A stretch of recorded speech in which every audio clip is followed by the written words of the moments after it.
好，接下来我们要讲一下关于这个录音，我们可以改变其中一段声音的音量。有的时候我们在录音的时候，不知不觉其中有一段不知不觉的越讲越小声，这个时候我们就可以透过局部改变音量，而避免要全部重录一次的这种状态。如果全部重录一次，那可能会真的非常累。好，比如说我现在要开始录音了。好，我前面录的声音还 OK， 但是我不知不觉越讲越小声，越讲越小声。你看到这声音已经越来越小了，可是我在录的时候都没发现。好，这个时候 OK 了。你会发现前面比较大，这段比较小。事实上，我们播放看看也会发现这种状况。我前面录的声音还 OK， 但是我不知不觉越讲越小声，越讲越小声。你看到这声音已经越来越小了，可是我在录的时候都没发现。好，这个时候 OK 了。好，那怎么办呢？这一段你可以看到我们明显的声音比较小。好，我们现在要用之前教过的选取的办法，有没有？我们挑到这一段，有没有？好，挑选这一段，左键点头，右键点尾。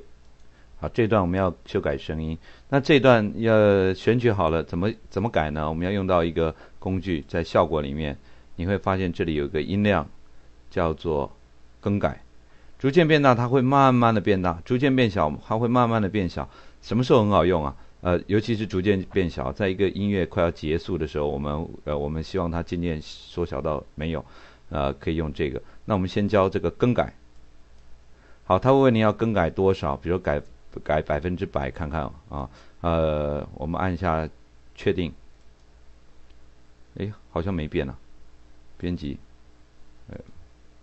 复原，连复原都没得按，为什么？100%就是跟原来一样啊。好，效果我们再一次改变。